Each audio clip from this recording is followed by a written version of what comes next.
The roar of 90,000 voices shook the arena walls.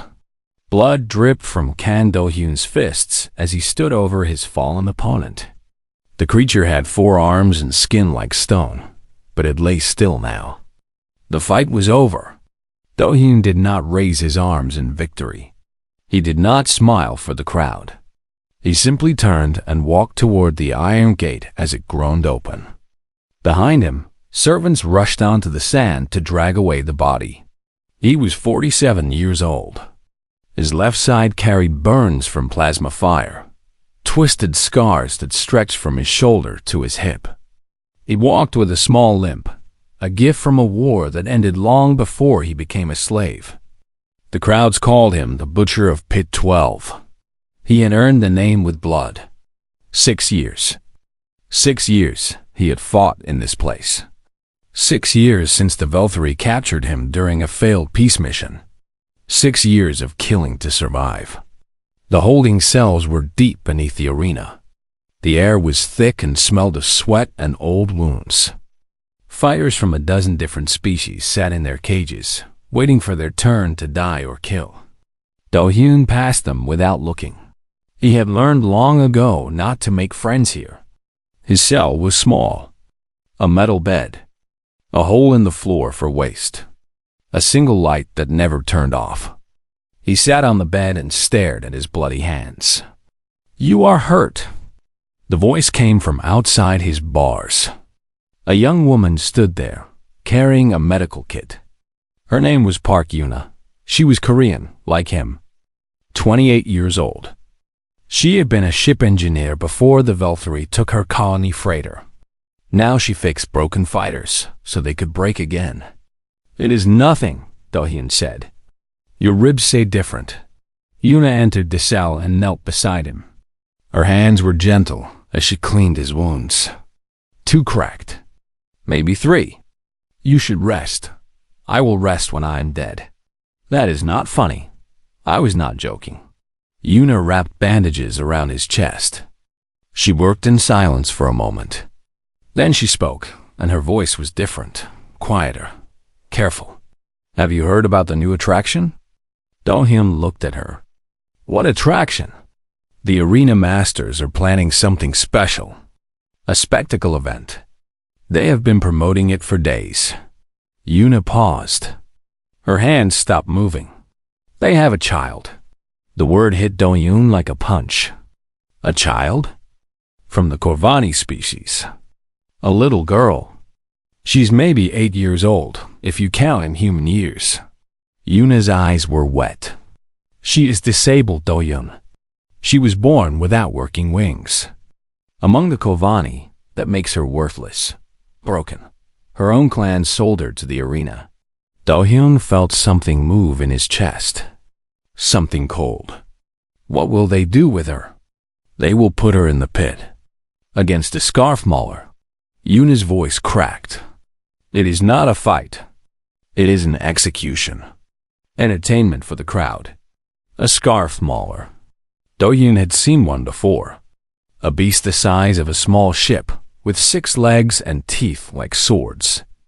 It killed for pleasure. It killed slowly. "When?" he asked. 5 days. Do-hyun said nothing. Yuna finished her work and stood up. She looked down at him with something like fear in her eyes. "Do not do anything stupid," she said. "You have survived 6 years. You might earn your freedom someday. Do not throw it away for a stranger." She left. The cell door clanged shut behind her. That night, Do-hyun could not sleep. He lay on his metal bed and stared at the ceiling. The sounds of the station hummed around him. Distant engines. Distant screams.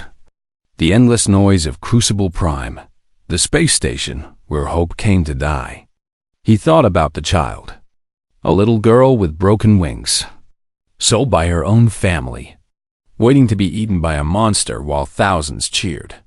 He had seen terrible things in his life. He had done terrible things. War had made him hard. The arena had made him harder. He had stopped feeling years ago. He had to. Feeling was weakness. feeling got you killed. But tonight, something stirred inside him. A small thing. A weak thing. Something he thought the arena had destroyed. He remembered his own daughter. She had been 7 when he left Earth for the last time. She had cried at the spaceport, holding his hand, begging him not to go. He had promised he would come back. That was 12 years ago. He did not even know if she was still alive. Do-hyun closed his eyes. The image of the Corvani child filled his mind. A little girl with useless wings, sitting in a cage, waiting to die. Alone, afraid, thrown away like garbage. He opened his eyes. No, he whispered to the darkness. Not this time. He did not know what he would do. He did not know if he could do anything. But for the first time in 6 years, Kang Do-hyun felt something other than emptiness. He felt purpose, and that scared him more than any monster in the pit. The next morning, Do-hyun asked the guards where they kept the child. They laughed at him. One of them, a tall Valkyrie with gray scales and yellow eyes, pointed toward the beast pens. Near the animals, he said. Where broken things belong. Do-hyun walked there alone. The beast pens were at the lowest level of the arena. The air was hot and smelled of blood and waste. Creatures from across the galaxy paced in their cages, hungry and mad. They roared and clawed at the bars as Do-hyun passed. He found her at the end of the row. The cage was small, made for an animal, not a person. Inside sat a child. She was smaller than he expected. Her skin was pale blue, like Earth's winter sky. 2 wings hung from her back, but they were thin and twisted, folded at wrong angles. They would never carry her. She sat with her back against the cage bars. In her small hands, she held pieces of torn cloth. She was folding them into shapes. A flower, a star, a small bird. Do-hyun stood there for a long time, just watching. The child did not cry. She did not scream. She simply sat and made her little cloth figures, as if the cage and the monsters and the death waiting for her did not exist. She looked up. Her eyes were large and dark, like pools of black water. She stared at Do-hyun without fear. He walked away. Over the next 3 days, Do-hyun returned many times. He never spoke to the child. He simply watched from the shadows, like a ghost. He saw other species pass her cage. A group of Valkyrie merchants stopped to look at her. One of them spat at her through the bars. Waste of food, he said. His friends laughed. 2 Corvani visitors came once. They wore rich clothes and had beautiful wings that shimmered in the light. When they saw the child, they looked away quickly. Shame burned on their faces. They walked past without stopping. Disgusting, one of them muttered. She should have been killed at birth. The child did not react. She kept folding her cloth. On the 3rd day, a Valkyrie guard named Threkken found Do-hyun watching. You are interested in the broken one? Threkken laughed. His teeth were sharp and yellow. She will die in 2 days. The mauler will tear her apart in seconds. It will be beautiful. Don said nothing. Threkken moved closer. You humans are strange, he said. I have studied your species. You keep your broken ones alive. You feed them. You care for them. You waste resources on creatures that will never be useful. He shook his head. It is weakness. It is why you will never be a great species.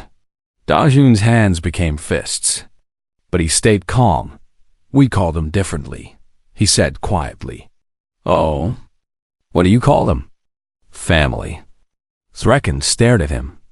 Then he laughed again, louder this time. Family. You call your garbage family. He walked away, still laughing.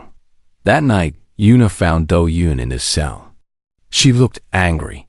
The guards told me you have been visiting the Corvani child, she said. Every day. For hours. Yes. Why? What are you planning? I do not know yet. Yuna grabbed his arm. Listen to me. I know what you are thinking. I can see it in your eyes. But you cannot save her. You cannot even save yourself. If you try something, they will kill you. Slowly, publicly, and the child will still die. Do-hyun looked at her. So I should do nothing? Yes, you should do nothing. That is how you survive. Is survival enough? The question hung in the air. Yuna opened her mouth, then closed it. She had no answer. That night, after Yuna left, Do-hyun walked to the beast pens one more time. The lights were dim. Most of the creatures were sleeping. The child's cage was dark and quiet. He approached slowly. The child was awake, sitting in the same position as always. She watched him come closer. Do-hyun knelt in front of her cage. They stared at each other through the bars.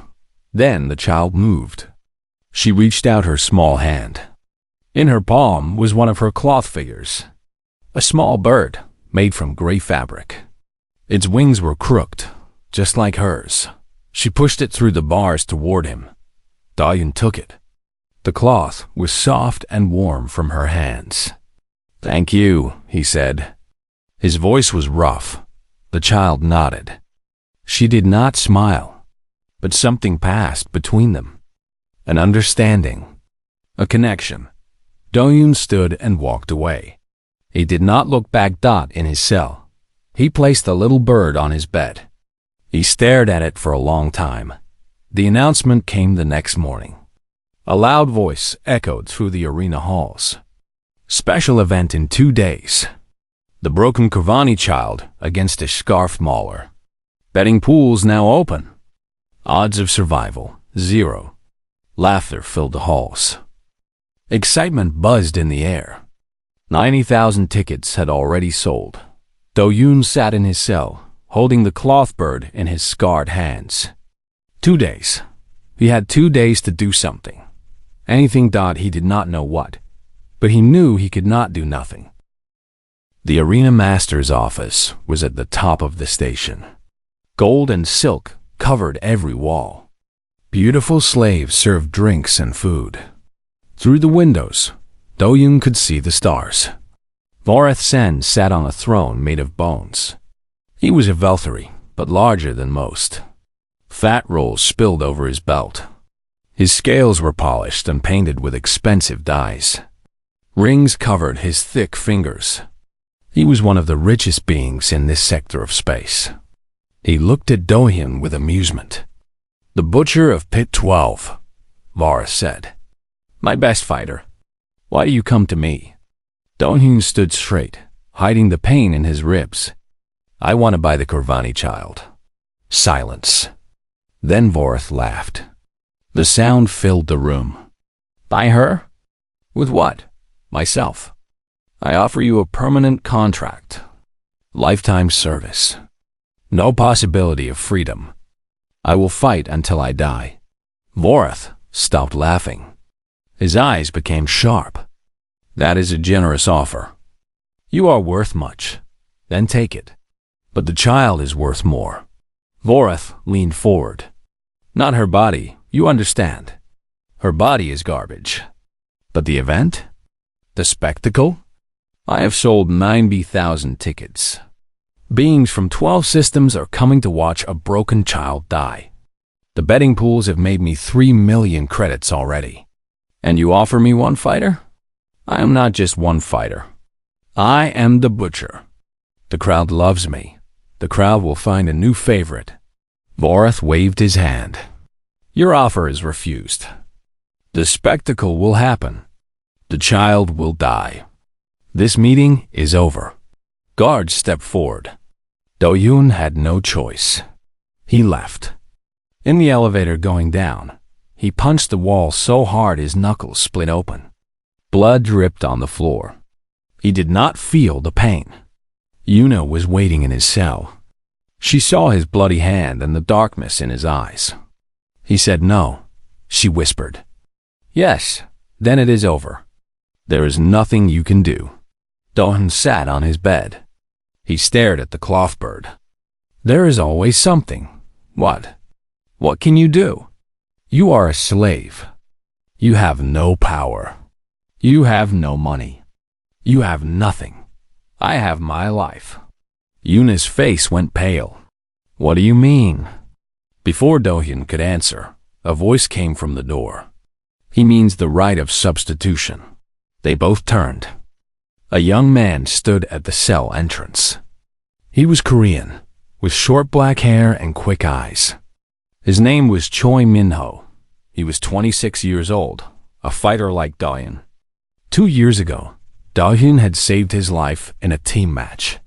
Min-ho had never forgotten. The right of substitution, Min-ho repeated. He entered the cell. It is an ancient arena law, very old, from before the Valkyrie even owned this station. I do not understand, Yuna said. It is simple. Min-ho looked at Do-hyun. Any fighter can take the place of someone who is condemned. If the fighter enters the pit instead, the condemned person goes free. Hope flickered in Yuna's eyes. Then it died. But that means Do-hyun would have to fight the Mauler. Yes, he would die. Probably. Then how is that better? Min-ho shook his head. You do not understand. The substitution is not a normal fight. Do-hyun cannot try to kill the beast. He can only defend, protect. If he survives for 10 minutes, the match ends. Both he and the child go free. 10 minutes against a scarfed Mauler? Yuna's voice broke. With no weapons? That is impossible. Not impossible, Do-hyun said quietly. Just very unlikely. No one has ever survived a full substitution match, Min-ho added. In 300 years. Yuna grabbed Do-hyun's shoulders. Tears ran down her face. Please, do not do this. You will die. You will die painfully. And for what? A child you do not know? A child from a species that is not your own? Do-hyun gently removed her hands. He stood up. I had a daughter once, he said. On Earth. She was 7 when I left. I promised I would come back. I never did. He paused. I do not know if she is alive. I do not know if she hates me. But I know one thing. If she was in that cage, I would want someone to help her. Someone. Anyone. But this child is not your daughter. No. But she is someone's daughter. She is a child. And I will not watch her die.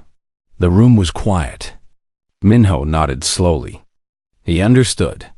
How do we do it? Min-ho asked. Do-hyun looked at him. You do not have to help. This is my choice. You saved my life. I owe you a debt. Tell me how to help. Do-hyun thought for a moment. The substitution must be declared publicly. In the arena. In front of the crowd. Vorath cannot refuse if I invoke the ancient law. Then we wait for the event to begin, Min-ho said. And we act. Dawn came. The day of the spectacle arrived. Do-hyun woke early. He wrapped his hands in old cloth, tight and careful. He stretched his injured body. He tried to ignore the pain. He took the small cloth bird and tucked it into his belt. Then he walked toward the arena gate. The crowd was already roaring. 90,000 voices, hungry for blood. The child would enter the pit soon. And then, so would he. Yuna ran up behind him. She grabbed his arm one last time. Do-hyun, please. He looked at her. For a moment, his hard face softened. If I die, he said, take care of her. Promise me. Yuna closed her eyes. Tears fell. I promise, she whispered. Do-hyun nodded. Then he turned and walked into the darkness, toward the light of the arena floor. The grand arena shook with noise. 90,000 beings from across the galaxy filled the stands. Valkyrie merchants sat in golden boxes. Kolvani nobles watched from high platforms, their wings folded behind them. Criminals, soldiers, traders, and slaves all pressed together, united by their hunger for blood. Massive screens showed the empty pit below. Sand covered the floor. Dark stains marked where others had died. The air smelled of sweat and excitement. Then the child was brought out. 2 guards dragged her through the gate. She was so small. Her pale blue skin was dirty. Her broken wings hung limp against her back. Chains wrapped around her thin wrists. The crowd roared. Some threw food at her. Others screamed insults. The guards removed her chains and left her alone in the middle of the pit. She stood there, tiny and still, surrounded by endless walls of screaming faces. On his throne, Vorathsen smiled. He raised his fat hand. The crowd went quiet. "Welcome to the greatest spectacle this station has ever seen." His voice boomed through speakers. "Tonight, we show you what happens to the broken, the worthless, the garbage of the galaxy." The crowd cheered. "Release the scarfed mauler." A gate opened at the far end of the pit. Darkness waited behind it. Then something moved in the shadows. Something huge. The mauler stepped into the light. It was the size of a cargo shuttle. 6 legs, thick as trees, carried its massive body. Its skin was covered in black scales. Its mouth was filled with teeth the length of swords. 2 red eyes, burning with hunger, fixed on the child. The child did not run. There was nowhere to run. She simply stood and looked at the monster that would kill her. The mauler moved forward. The ground shook with each step. The crowd counted down. 10, 9, 8. Then the arena gate slammed open. A man walked out onto the sand. The crowd fell silent. Confused whispers spread through the stands. Who was this? What was happening? Do-hyun walked across the pit. His body was wrapped in old cloth. Blood already seeped through his bandages. His face was calm. His eyes were fixed on the child. He stopped between her and the mauler. Varus stood up, his face twisted with rage. "What is this, guards? Remove him." Do-hyun raised his voice. He spoke in perfect Velthari, loud and clear. Every word echoed through the arena. "I invoke the right of substitution. By the ancient laws of this arena, I take the place of the condemned. If I survive 10 minutes, both of us go free. This is the law. You cannot refuse." Silence. Total silence. Varus' face turned dark purple. His hands shook with anger. But the law was the law. Even he could not break it. "Fine," he hissed into his microphone. "Let the butcher die with the garbage. Start the clock."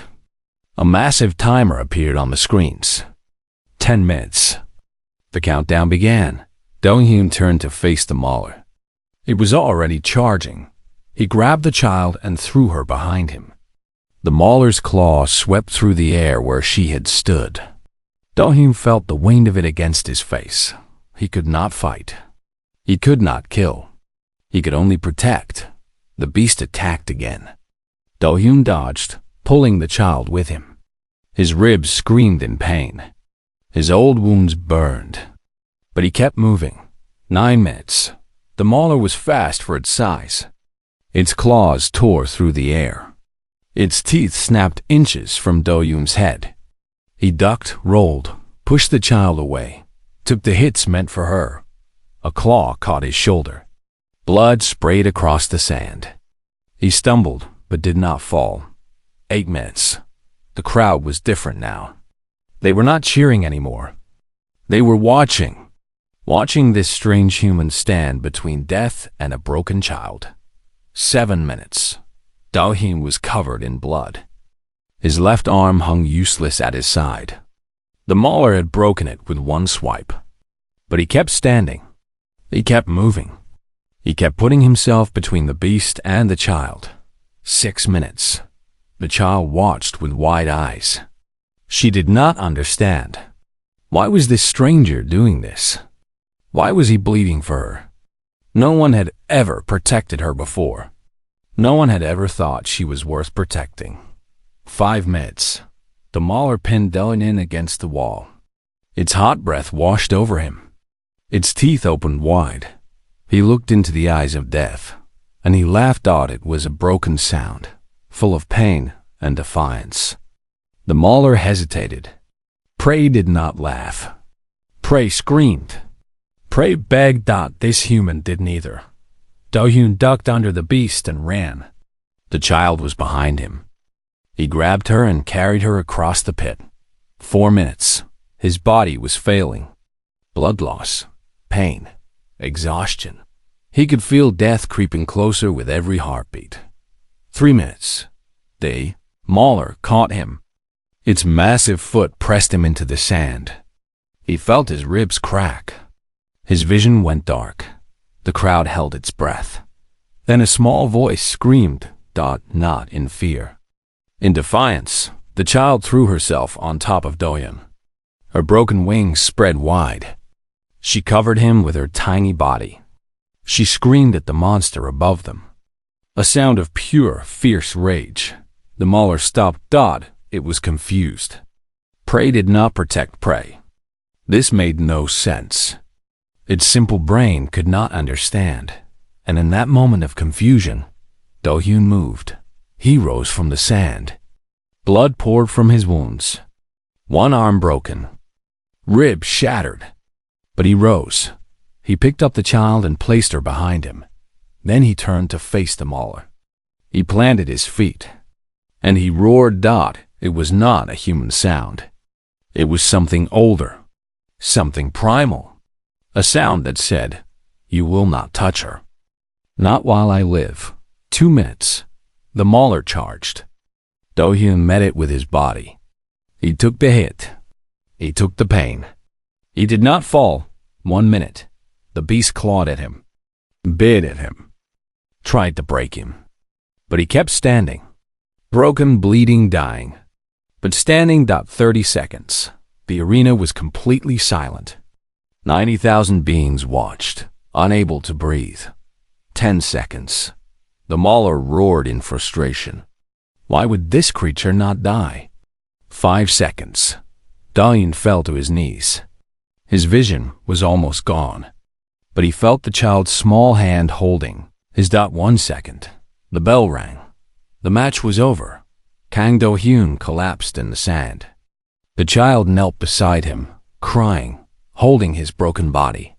And the arena was silent. No one cheered. No one screamed.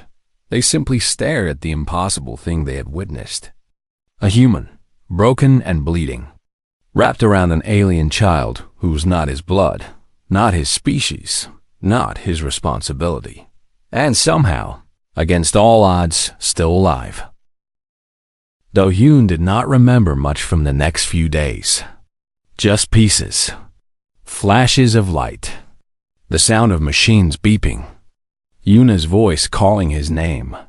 He died twice on the medical table. Both times, Yuna brought him back. She worked for 14 hours without rest, using every tool and drug she could find. The other doctors told her to stop. They said he was too broken. She did not listen. On the 3rd day, Do-hyun opened his eyes.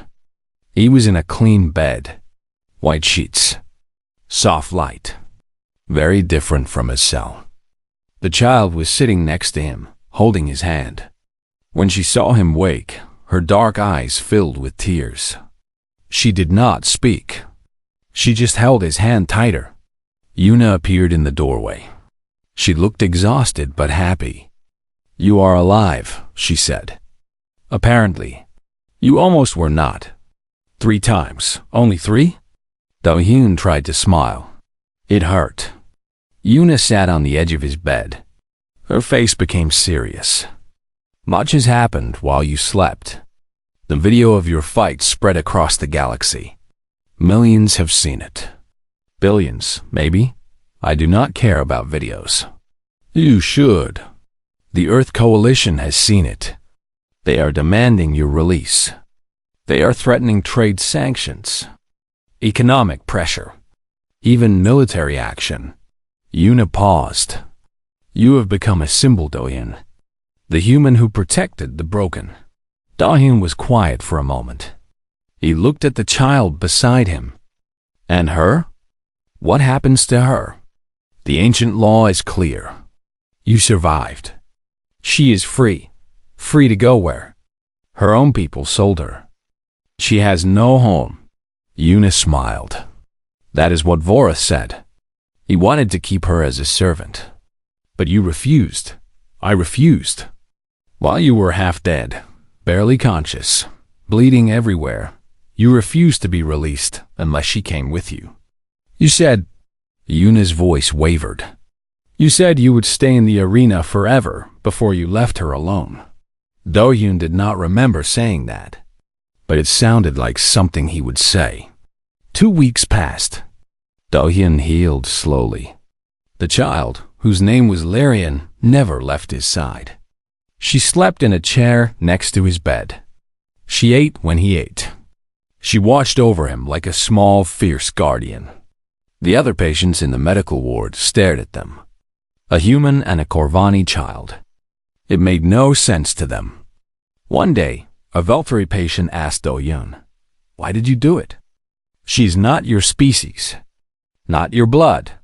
She is nothing to you." Do-hyun looked at the man. His voice was calm but firm. She is a child. The Veltri did not understand. Most of the galaxy did not understand. But the humans understood. Across known space, humans watched the video of Do-hyun's fight. They saw him stand between the monster and the broken child. They saw him fall and fall and rise again. They saw him hold the line. And they shared a new phrase. It spread from ship to ship, station to station, world to world. A phrase that tried to explain what other species could not understand. To carry the broken. It meant to protect those who could not protect themselves. To value life not for what it could produce, but for what it was. The Veltri thought it was foolish. The Corvani thought it was irrational. Many species agreed. But the humans knew the truth. Their greatest strength was never their weapons or their technology. It was their stubborn, illogical, beautiful refusal to leave anyone behind. 6 months later, Earth, Korea, a small house in the countryside near Jeongju. Spring had come. Cherry blossoms covered the hills. A gentle wind carried their petals across the garden. Do-hyun sat on the porch of his new home. His body was still healing. The scars would never fully fade. He would walk with a limp for the rest of his life. But he was alive. And he was free. The front door opened. Larian ran out into the garden, laughing. Her broken wings bounced against her back as she ran. They would never work. She would never fly. But she could run. A dog chased after her, barking happily. Minho had brought it as a gift last week. He had survived the arena too, released along with other human fighters after the Coalition's pressure campaign succeeded. Now he visited often, bringing food and stories and toys for Larian. Yuna arrived on weekends. She had found work at a rehabilitation center for war veterans. She said she wanted to keep saving people. Do-hyun thought that was good. He watched Larian play in the garden. She was smiling. It had taken months to teach her how to smile. She had never learned before. He looked down at his hand. The small cloth bird sat in his palm. He had carried it with him through everything. Through the fight. Through the healing. Through the long journey home. The bird's wings were crooked. Just like hers. Larian ran back to the porch. She was out of breath, her cheeks flushed with joy. She climbed onto the bench next to Do-hyun and leaned against his arm. "What is that?" she asked, pointing at the bird. "A gift," Do-hyun said. "From a very brave girl." "What girl?" He smiled and put his arm around her. "You, a long time ago." Larian looked at the bird. She remembered making it. She remembered pushing it through the cage bars to the strange, scarred human who had watched her from the shadows.